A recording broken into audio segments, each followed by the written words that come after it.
న్యాయాధిపతులు 12వ అధ్యాయము. ఎఫ్రాయిమీయులు కూడుకొని ఉత్తర దిక్కునకు పోయి నీవు అమ్మోనీయులతో యుద్ధము చేయబోయినప్పుడు నీతో వచ్చుటకు మమ్ము నేలా పిలవలేదు, నీవు కాపురమున్న నీ ఇంటిని అగ్నితో కాల్చివేయుదుమని యెఫ్తాతో చెప్పగా, యెఫ్తా నాకును నా జనులకును అమ్మోనీయులతో గొప్ప కలహము కలిగినప్పుడు నేను మిమ్మల్ని పిలిచితిని గాని మీరు వారి చేతులలో నుండి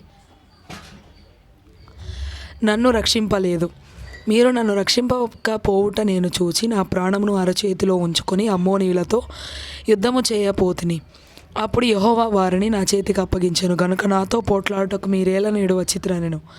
అప్పుడు యెఫ్తా గిలాదు వారిని అందరినీ పోగు చేసుకొని ఎఫ్రాయిమీయులతో యుద్ధము చేయగా, గిలాదు వారు ఎఫ్రాయిమీయులను జయించిరి. ఏలయనగా వారు ఎఫ్రాయిమీయులకును మనష్షీయులకును మధ్యను గిలాదు వారైన మీరు ఎఫ్రాయిమీయుల ఎదుట నిలవక పారిపోయిన వారనిరి. ఎఫ్రాయిమీయులతో యుద్ధము చేయుటకై గిలాదు వారు యొర్దాను దాటు రేవులను పట్టుకొనగా, పారిపోయిన ఎఫ్రాయిమీయులలో ఎవడో నన్ను దాటనీయుడని చెప్పినప్పుడు గిలాదు వారు నీవు ఎఫ్రాయిమీయుడవా అని అతనిని అడిగిరి. అందుకు అతడు నేను కాను అనిన ఎడల వారు అతని చూచి షిబ్బోలెతను శబ్దము పలుకుమనిరి. అతడు అట్లు పలుక నేరక సిబ్బోలెతని పలుకగా వారు అతని పట్టుకొని యొర్దాను రేవుల యొద్ద చంపిరి. ఆ కాలమున ఎఫ్రాయిమీయులలో 42,000 మంది పడిపోయిరి. యెఫ్తా 6 సంవత్సరములు ఇశ్రాయేలీలకు న్యాయాధిపతి అయి ఉండెను. గిలాదు వాడైన యెఫ్తా చనిపోయి గిలాదు పట్టణములలోనొక దానియందు పాతిపెట్టబడెను.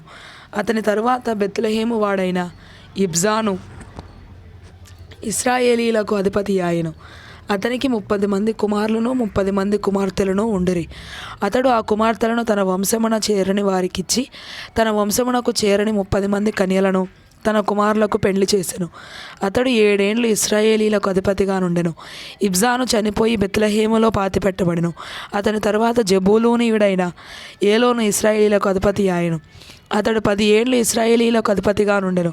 జెబూలూనీయుడైన ఏలోను చనిపోయి జెబూలూను దేశమందలి అయ్యాలోనులో పాతిపెట్టబడెను. అతని తరువాత పిరాతోనీయుడైన హిల్లేలు కుమారుడగు అబ్దోను ఇశ్రాయేలీలకు అధిపతి ఆయెను. అతనికి 40 మంది కుమారులను 30 మంది మనుమలను ఉండిరి. వారు 70 గాడిద పిల్లలను ఎక్కి తిరుగువారు. అతడు 8 ఏండ్లు ఇశ్రాయేలీలకు అధిపతిగా నుండెను. పిరాతోనీయుడైన హిల్లేలు కుమారుడగు అబ్దోను చనిపోయి ఎఫ్రాయిము దేశమందలి అమాలేకీల మన్యములో ఉన్న పిరాతోనులో పాతిపెట్టబడెను.